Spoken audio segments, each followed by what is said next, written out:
മുഖ്യമന്ത്രിയുടെ ഗൾഫ് സന്ദർശനത്തിൽ നിന്ന് സൗദി അറേബ്യയെ ഒഴിവാക്കിയതിലെ വ്യക്തത വൈകാതെ സൗദി സന്ദർശനത്തിനും കേന്ദ്രാനുമതി ലഭിക്കും എന്ന പ്രതീക്ഷയിലാണ് സൗദിയിലെ സംഘാടകർ. ഒക്ടോബർ 16 മുതൽ നവംബർ 8 വരെയാണ് മുഖ്യമന്ത്രിയുടെ ഗൾഫ് സന്ദർശനം. ജിദ്ദയിൽ നിന്നും ജലീൽ കണ്ണമംഗലം തയ്യാറാക്കിയ റിപ്പോർട്ടിലേക്ക്. മുഖ്യമന്ത്രി പിണറായി വിജയന്റെ ഗൾഫ് സന്ദർശനത്തിന് അവസാനം കേന്ദ്രാനുമതി ലഭിച്ചപ്പോൾ സൗദിയെ ഒഴിവാക്കിയിരിക്കുകയാണ്.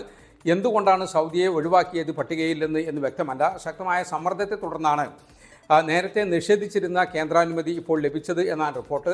ഒക്ടോബർ 16 ബഹ്റൈനിലും ഒക്ടോബർ 24 ഒമാനിലും 30 ഖത്തറിലും നവംബർ 7 കുവൈത്തിലും നവംബർ 8 UAE-യിലുമാണ് ഇപ്പോൾ സന്ദർശനം പ്ലാൻ ചെയ്തിരിക്കുന്നത്. സൗദി ഇപ്പോൾ പട്ടികയിൽ ഇല്ല.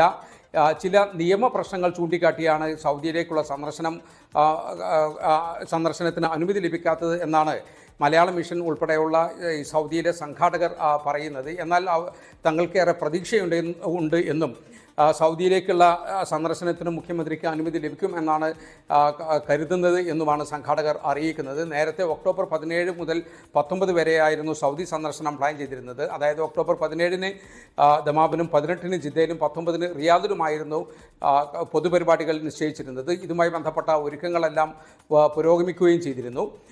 ഏതായാലും ഈ ദിവസങ്ങളിലെ ഈ ഒക്ടോബർ 17 മുതൽ 19 വരെയുള്ള സൗദി സന്ദർശനം ഇനി ഏതായാലും നടക്കാനുള്ള സാധ്യത കുറവാണ് എന്നാണ് സംഘാടകർ പറയുന്നത്. തീയതി മാറുമെങ്കിലും അല്പം നീളുമെങ്കിലും മുഖ്യമന്ത്രിക്ക് സൗദി സന്ദർശനത്തിനുള്ള അനുമതി കൂടി ലഭിക്കും എന്ന പ്രതീക്ഷയിലാണ് സംഘാടകർ. ലോകത്തെവിടെയായാലും ഏത് സമയത്തും 24 വാർത്തകളും ഓഗ്മെന്റഡ് റിയാലിറ്റി പാക്കേജുകളും എക്സ്പ്ലെയിനറുകളും വിശദമായി കാണാൻ ഞങ്ങളുടെ യൂട്യൂബ് ചാനൽ നിങ്ങൾക്ക് സബ്സ്ക്രൈബ് ചെയ്യാം.